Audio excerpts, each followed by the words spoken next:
Hoş geldiniz. Poğaça yapıyorum. Hep beraber yapalım. Kaşarlı. Çok güzel. Mis gibi. Videomu beğenir paylaşırsanız çok sevinirim. Abone olmadıysanız lütfen abone olun canlarım. Hadi poğaça yapalım. Hoş geldiniz. Bugün poğaça yapıyorum. Burada bir bardak ılık suyumuz var. Bir bardak da sütümüz var. 200 milimlik bardaklarımız. Bir çay bardağı da yağ. Bir yemek kaşığı mayamız var. 2 yemek kaşığı şeker. Küçük küçük 3 tane yumurtam vardı. Aklarını buraya döküyorum. Sarılarını üstüne süreceğim.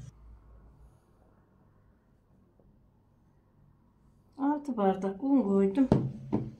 Acık acık vereceğiz. Burada bir çay kaşığı tuzumuz var.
Hamurumuzu yoğurduk. Mayalanmaya bırakacağız.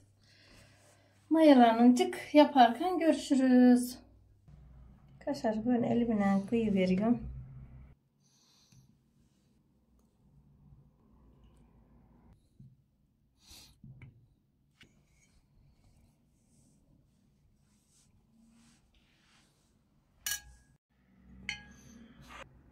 Hamurumuz mayalandı.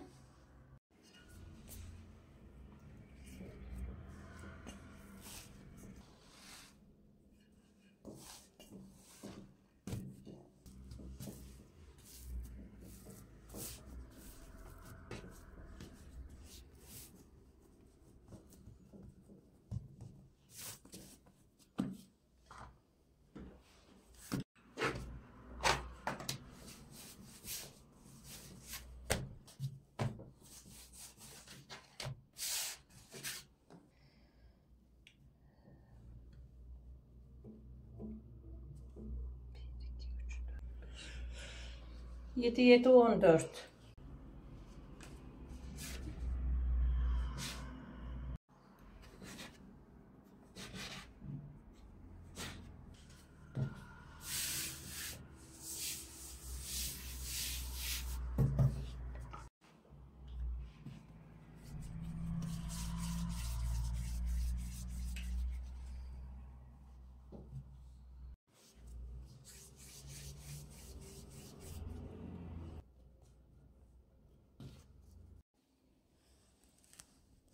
Bir 10 dakika böyle bekleteceğim.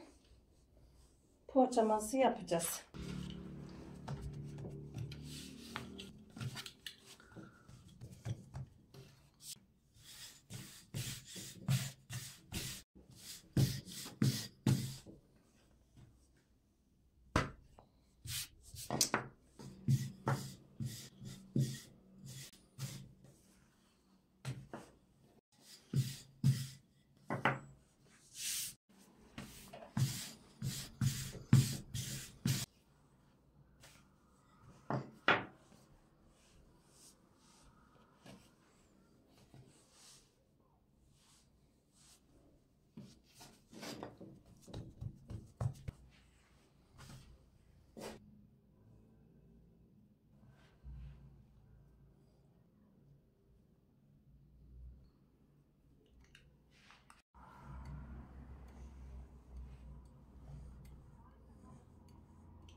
Tepsi mayamızı aldırıp poğaçamıza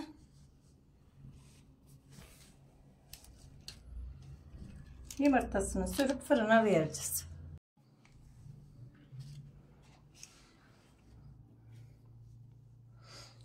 Poğaçalarımızın yumurtasını süreceğiz. Bir yemek kaşığı süt ettim yumurtaların sarısına. Yavaş yavaş süren.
Biraz da susam sepeleyiyor. Poğaçalarımızı 160 dereceyle 30-35 dakikada pişiyor.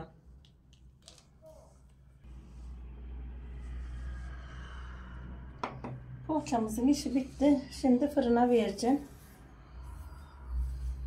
Pişince görüşürüz canlar. Poğaçamız pişti. Videomu beğenir paylaşırsanız çok sevinirim. İçi de böyle poğaçamızın. Gayet güzel pişmiş canlarım. Videomu beğenir paylaşırsanız çok sevinirim. Abone olmadıysanız lütfen abone olun. Yumuşacık, harika oldu. Allah'a emanet olun, hoşça kalın.